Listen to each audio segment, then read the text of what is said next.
A Living Long Guide. Chapter 1. Live as long as you can. A Living Past 110 essay at en.wikipedia.org/wiki/supercentenarian.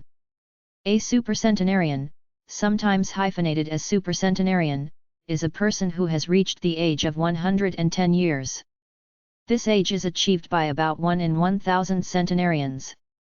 Supercentenarians typically live a life free of major age-related diseases until shortly before the maximum human lifespan is reached.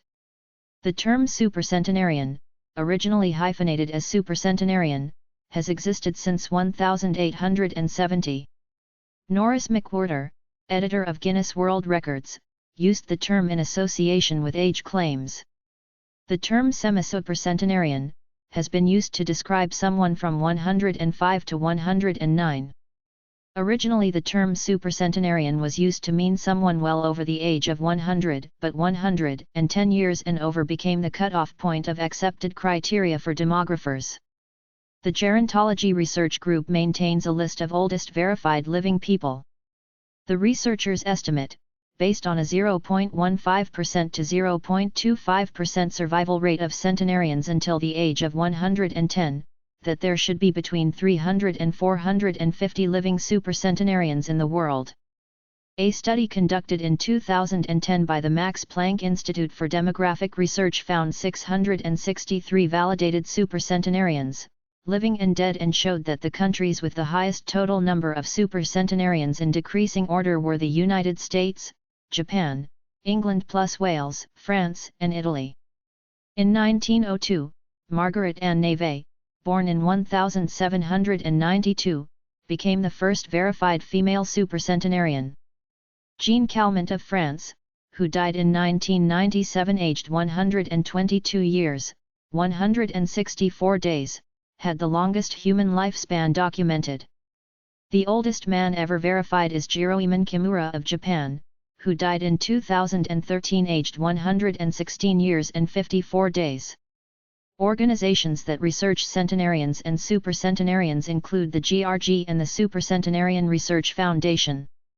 Morbidity research on the morbidity of supercentenarians has found that they remain free of major age-related diseases, e.g., stroke, cardiovascular disease, dementia, cancer, Parkinson's disease, and diabetes, until the very end of life when they die of exhaustion of organ reserve, which is the ability to return organ function to homeostasis.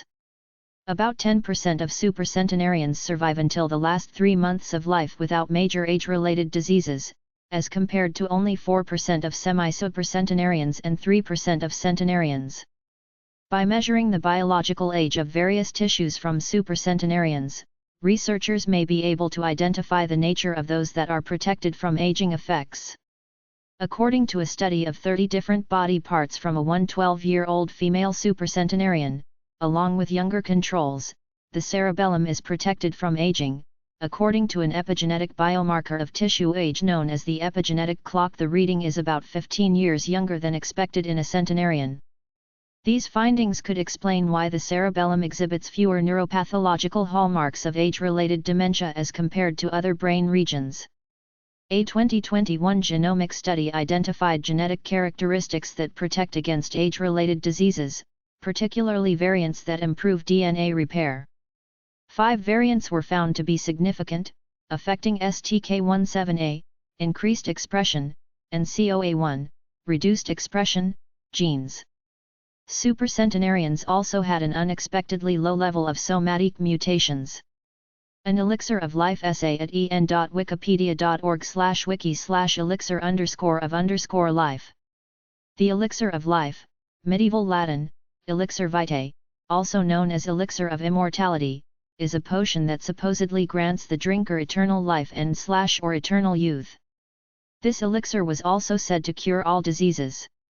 Alchemists in various ages and cultures sought the means of formulating the elixir. An early mention of an elixir of life is found in the Epic of Gilgamesh, from the 2nd millennium BC, in which Gilgamesh comes to fear his own declining years following the death of his beloved companion Enkidu. He seeks out Utnapishtim, a Noah-like figure in Mesopotamian mythology in which he was a servant of the great alchemist of the rain who later became immortal, to seek out the advice of the king of Herod of the land of fire. Gilgamesh is directed by him to find a plant at the bottom of the sea, which he does, but seeks first to test it on an old man before trying it himself. Unfortunately, it is eaten by a serpent before he can do so. Many rulers of ancient China sought the fabled elixir to achieve eternal life.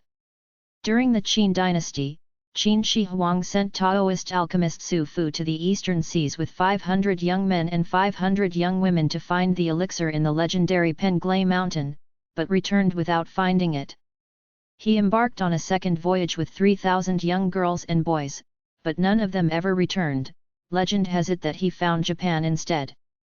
The ancient Chinese believed that ingesting long-lasting mineral substances such as jade, cinnabar, or hematite would confer some of that longevity on the person who consumed them. Gold was considered particularly potent, as it was a non-tarnishing precious metal. The idea of potable or drinkable gold is found in China by the end of the 3rd century BC.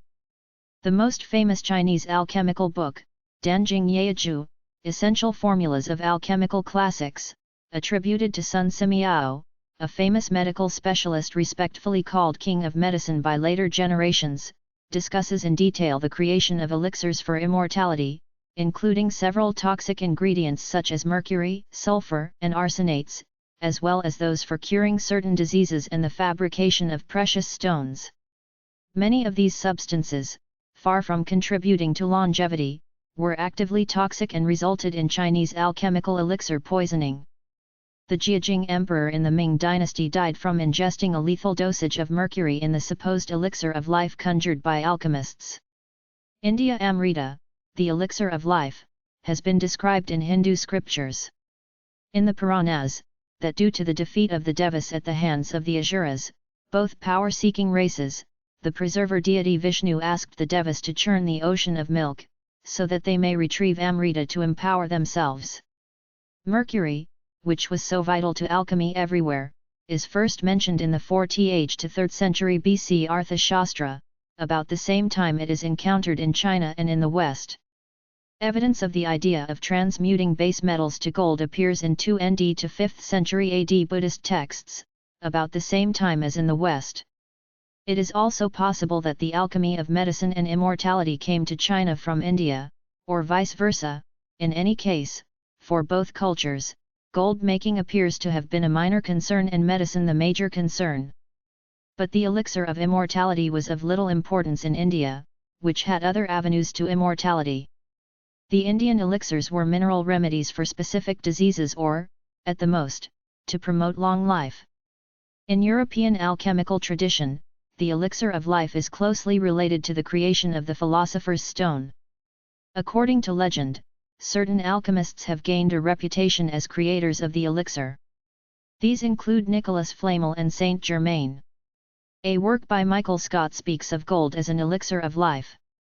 Japan in the 8th century AD Mani sh. Waters of rejuvenation, Okamizu, are said to be in the possession of the moon god Tsukuyomi. Similarities have been noted with a folk tale from the Ryukyu Islands, in which the moon god decides to give man the water of life, Miyako, s limis, and serpents the water of death, s nimis. However, the person entrusted with carrying the pails down to earth gets tired and takes a break, and a serpent bathes in the water of life, rendering it unusable. This is said to be why serpents can rejuvenate themselves each year by shedding their skin while men are doomed to die. The elixir has had hundreds of names. One scholar of Chinese history reportedly found over 1,000 names for it, among them Kimia, Amrit Ras or Amrita, Abhihayat, Maha Ras, Abhiwan, Dancing Water, Kasma I Kazar, Mansarovar, or the Pool of Nectar, Philosopher's Stone, and Soma Ras. The word elixir was not used until the 7th century AD and derives from the Arabic name for miracle substances, al-iksir. Some view it as a metaphor for the Spirit of God, e.g., Jesus's reference to the water of life or the fountain of life. But whoever drinks the water I give him will never thirst. Indeed, the water I give him will become in him a spring of water welling up to eternal life. John 4:14. The Scots and the Irish adopted the name for their liquid gold. The Gaelic name for whiskey is Uazi Beatha, or water of life. Kimia is from ancient Greek language and used in Old Persian literature, in which it means something that transforms and brings life. Ab-i-hayat is Persian and means water of life. Chashma-i-Kawthar, not Hazma, is the fountain of bounty, which Muslims believe to be located in paradise. As for the Indian names, Amrit Ras means immortality juice, Maha Ras means great juice, and Soma Ras means juice of Soma. Later, Soma came to mean the moon. Ras later came to mean sacred mood experienced listening to poetry or music. There are altogether 9 of them. Mansarovar, the Mind Lake, is the holy lake at the foot of Mount Kailash in Tibet, close to the source of the Ganges. The elixir of life has been an inspiration, plot feature, or subject of artistic works including animation, comics, films, musical compositions, novels and video games. Some examples are L. Frank Baum's fantasy novel John Doe and the Cherub, the science fiction series Doctor Who, Natalie Babbitt's 1975 novel Tuck Everlasting and its film adaptation Harry Potter and the Philosopher's Stone, House of Anubis, The Puppet Master, the manga Full Metal Alchemist and Hell's Paradise, Jigokuraku, the light novel Baccano, the movie Professor Layton and the Eternal Diva of the Professor Layton franchise, the horror film As Above, So Below, and the series of video games. To How Project. Senescence, Biological Aging, essay at en.wikipedia.org/wiki/senescence. Senescence. Senescence or biological aging is the gradual deterioration of functional characteristics in living organisms. The word senescence can refer to either cellular senescence or to senescence of the whole organism. Organismal senescence involves an increase in death rates and/or a decrease in fecundity with increasing age, at least in the later part of an organism's life cycle. However, the resulting effects of senescence can be delayed. The 1934 discovery that calorie restriction can extend lifespans by 50% in rats, the existence of species having negligible senescence and the existence of potentially immortal organisms such as members of the genus Hydra have motivated research into delaying senescence and thus age-related diseases. Rare human mutations can cause accelerated aging diseases. Environmental factors may affect aging. For example, overexposure to ultraviolet radiation accelerates skin aging. Different parts of the body may age at different rates and distinctly, including the brain, the cardiovascular system and muscle. Similarly, functions may distinctly decline with aging, including movement control and memory. Two organisms of the same species can also age at different rates, making biological aging and chronological aging distinct concepts. Organismal senescence is the aging of whole organisms. Actuarial senescence can be defined as an increase in mortality and/or a decrease in fecundity with age. The Gompertz-Makeham law of mortality says that the age-dependent component of the mortality rate increases exponentially with age. Biological aging. Aging is characterized by the declining ability to respond to stress, increased homeostatic imbalance and increased risk of aging-associated diseases including cancer and heart disease. Aging has been defined as a progressive deterioration of physiological function, an intrinsic age-related process of loss of viability and increase in vulnerability. In 2013, a group of scientists defined 9 hallmarks of aging that are common between organisms with emphasis on mammals: genomic instability, telomere attrition, epigenetic alterations, loss of protostasis, deregulated nutrient sensing, mitochondrial dysfunction, cellular senescence, stem cell exhaustion, altered intercellular communication. 3 hallmarks have been added, totaling 12 proposed hallmarks: disabled macroautophagy, chronic inflammation, dysbiosis. The environment induces damage at various levels. Damage to DNA and damage to tissues and cells by oxygen radicals, widely known as free radicals, and some of this damage is not repaired and thus accumulates with time. Cloning from somatic cells rather than germ cells may begin life with a higher initial load of damage. Dolly the sheep died young from a contagious lung disease, but data on an entire population of cloned individuals would be necessary to measure mortality rates and quantify aging.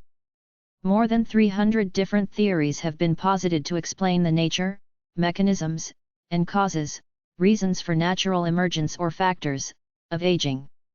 Some of the theories may complement each other, overlap, contradict, or may not preclude various other theories. Theories of aging fall into two broad categories: evolutionary theories of aging and mechanistic theories of aging. Evolutionary theories of aging primarily explain why aging happens, but do not concern themselves with the molecular mechanisms that drive the process. All evolutionary theories of aging rest on the basic mechanisms that the force of natural selection declines with age. Mechanistic theories of aging can be divided into theories that propose aging is programmed and damage accumulation theories. The aging process can be explained with different theories. These are evolutionary theories, molecular theories, system theories, and cellular theories. The evolutionary theory of aging was first proposed in the late 1940s and can be explained briefly by the accumulation of mutations, evolution of aging, disposable soma and antagonistic pleiotropy hypothesis. The molecular theories of aging include phenomena such as gene regulation, gene expression, codon restriction, error catastrophe, somatic mutation, accumulation of genetic material, DNA damage theory of aging, and dysdifferentiation. The system theories include the immunologic approach to aging, rate of living, and the alterations in neuroendocrinal control mechanisms. Cellular theory of aging can be categorized as telomere theory, free radical theory of aging, and apoptosis. The stem cell theory of aging is also a subcategory of cellular theories. Evolutionary aging theories. One theory was proposed by George C. Williams and involves antagonistic pleiotropy. A single gene may affect multiple traits. Some traits that increase fitness early in life may also have negative effects later in life.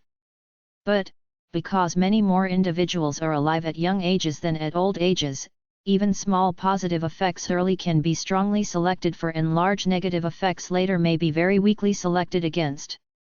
Perhaps a gene codes for calcium deposition in bones, which promotes juvenile survival and will therefore be favored by natural selection. However, this same gene promotes calcium deposition in the arteries, causing negative atherosclerotic effects in old age. Thus, harmful biological changes in old age may result from selection for pleiotropic genes that are beneficial early in life but harmful later on. In this case, selection pressure is relatively high when Fisher's reproductive value is high and relatively low when Fisher's reproductive value is low. Immunosenescence. Senescent cells within a multicellular organism can be purged by competition between cells, but this increases the risk of cancer. This leads to an inescapable dilemma between two possibilities: the accumulation of physiologically useless senescent cells and cancer, both of which lead to increasing rates of mortality with age. Disposable soma theory of aging. The disposable soma theory of aging was proposed by Thomas Kirkwood in 1977. The theory suggests that aging occurs due to a strategy in which an individual only invests in maintenance of the soma for as long as it has a realistic chance of survival. A species that uses resources more efficiently will live longer and therefore be able to pass on genetic information to the next generation. The demands of reproduction are high, so less effort is invested in repair and maintenance of somatic cells, compared to germline cells, in order to focus on reproduction and species survival. Programmed aging theories. Programmed theories of aging posit that aging is adaptive, normally invoking selection for evolvability or group selection. The reproductive cell cycle theory suggests that aging is regulated by changes in hormonal signaling over the lifespan. The free radical theory of aging. One of the most prominent theories of aging was first proposed by Harman in 1956. It posits that free radicals produced by dissolved oxygen, radiation, cellular respiration, and other sources cause damage to the molecular machines in the cell and gradually wear them down. This is also known as oxidative stress. There is substantial evidence to back up this theory. Old animals have larger amounts of oxidized proteins, DNA, and lipids than their younger counterparts. DNA damage theory of aging. One of the earliest aging theories was the rate of living hypothesis described by Raymond Pearl in 1928, based on earlier work by Max Rubner, which states that fast basal metabolic rate corresponds to short maximum lifespan. While there may be some validity to the idea that for various types of specific damage detailed below that are byproducts of metabolism, all other things being equal, a fast metabolism may reduce lifespan, in general this theory does not adequately explain the differences in lifespan either within, or between, species. Calorically restricted animals process as much, or more, calories per gram of body mass, as their ad libitum fed counterparts, yet exhibit substantially longer lifespans. Similarly, metabolic rate is a poor predictor of lifespan for birds, bats and other species that, it is presumed, have reduced mortality from predation and therefore have evolved long lifespans even in the presence of very high metabolic rates. In a 2007 analysis it was shown that, when modern statistical methods for correcting for the effects of body size and phylogeny are employed, metabolic rate does not correlate with longevity in mammals or birds. With respect to specific types of chemical damage caused by metabolism, it is suggested that damage to long-lived biopolymers, such as structural proteins or DNA, caused by ubiquitous chemical agents in the body such as oxygen and sugars, are in part responsible for aging. The damage can include breakage of biopolymer chains, cross-linking of biopolymers, or chemical attachment of unnatural substituents, haptens, to biopolymers. Under normal aerobic conditions, approximately 4% of the oxygen metabolized by mitochondria is converted to superoxide ion, which can subsequently be converted to hydrogen peroxide, hydroxyl radical and eventually other reactive species including other peroxides and singlet oxygen, which can, in turn, generate free radicals capable of damaging structural proteins and DNA. Certain metal ions found in the body, such as copper and iron, may participate in the process. People with diabetes, who have elevated blood sugar, develop senescence-associated disorders much earlier than the general population, but can delay such disorders by rigorous control of their blood sugar levels. There is evidence that sugar damage is linked to oxidant damage in a process termed glycoxidation. Free radicals can damage proteins, lipids, or DNA. Glycation mainly damages proteins. Damaged proteins and lipids accumulate in lysosomes as lipofuscin. Chemical damage to structural proteins can lead to loss of function, for example, damage to collagen of blood vessel walls can lead to vessel wall stiffness and, thus, hypertension and vessel wall thickening and reactive tissue formation, atherosclerosis. Similar processes in the kidney can lead to kidney failure. Damage to enzymes reduces cellular functionality. Lipid peroxidation of the inner mitochondrial membrane reduces the electric potential and the ability to generate energy. It is probably no accident that nearly all of the so-called accelerated aging diseases are due to defective DNA repair enzymes. DNA damage was proposed in a 2021 review to be the underlying cause of aging because of the mechanistic link of DNA damage to nearly every aspect of the aging phenotype. DNA damage-induced epigenetic alterations, such as DNA methylation and many histone modifications, appear to be of particular importance to the aging process. It is believed that the impact of alcohol on aging can be partly explained by alcohol's activation of the HPA axis, which stimulates glucocorticoid secretion, long-term exposure to which produces symptoms of aging. Mutation accumulation theory. The geneticist J.B.S. Haldane wondered why the dominant mutation that causes Huntington's disease remained in the population and why natural selection had not eliminated it. The onset of this neurological disease is, on average, at age 45 and is invariably fatal within 20 years. Haldane assumed that, in human prehistory, few survived until age 45. Since few were alive at older ages and their contribution to the next generation was therefore small relative to the large cohorts of younger age groups, the force of selection against such late-acting deleterious mutations was correspondingly small. Therefore, a genetic load of late-acting deleterious mutations could be substantial at mutation selection balance. This concept came to be known as the selection shadow. Peter Medawar formalized this observation in his mutation accumulation theory of aging. The force of natural selection weakens with increasing age even in a theoretically immortal population, provided only that it is exposed to real hazards of mortality. Age-independent hazards such as predation, disease, and accidents, called extrinsic mortality, mean that even a population with negligible senescence will have fewer individuals alive in older age groups. Stem cell theories of aging. The stem cell theory of aging postulates that the aging process is the result of the inability of various types of stem cells to continue to replenish the tissues of an organism with functional differentiated cells capable of maintaining that tissue's or organ's original function. Damage and error accumulation in genetic material is always a problem for systems regardless of the age. The number of stem cells in young people is very much higher than older people and thus creates a better and more efficient replacement mechanism in the young contrary to the old. In other words, aging is not a matter of the increase in damage, but a matter of failure to replace it due to a decreased number of stem cells. Stem cells decrease in number and tend to lose the ability to differentiate into progenies or lymphoid lineages and myeloid lineages. Biomarkers of aging. If different individuals age at different rates, then fecundity, mortality, and functional capacity might be better predicted by biomarkers than by chronological age. However, graying of hair, face aging, skin wrinkles and other common changes seen with aging are not better indicators of future functionality than chronological age. Biogerontologists have continued efforts to find and validate biomarkers of aging, but success thus far has been limited. Levels of CD4 and CD8 memory T cells and naive T cells have been used to give good predictions of the expected lifespan of middle-aged mice. Aging clocks. There is interest in an epigenetic clock as a biomarker of aging, based on its ability to predict human chronological age. Basic blood biochemistry and cell counts can also be used to accurately predict the chronological age.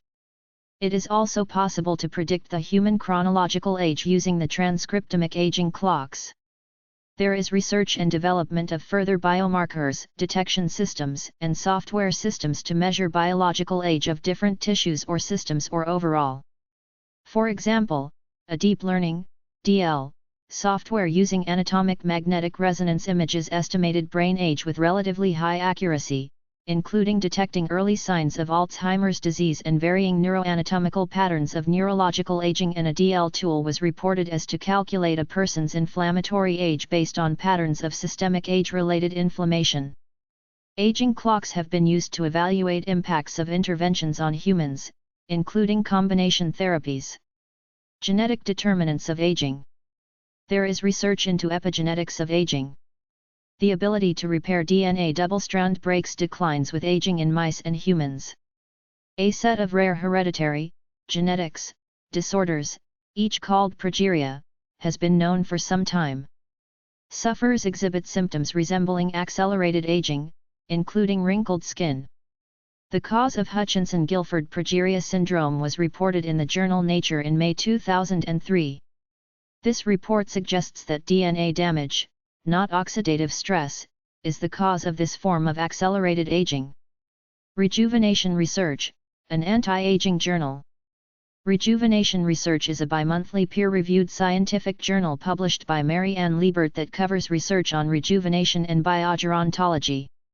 It is the official journal of the European Society of Preventive, Regenerative, and Anti-Aging Medicine as well as PRAMED, World Federation and World Institute of Preventive and Regenerative Medicine. en.wikipedia.org/wiki/rejuvenation_research. home.liebertpub.com/publications/rejuvenation-research/127/overview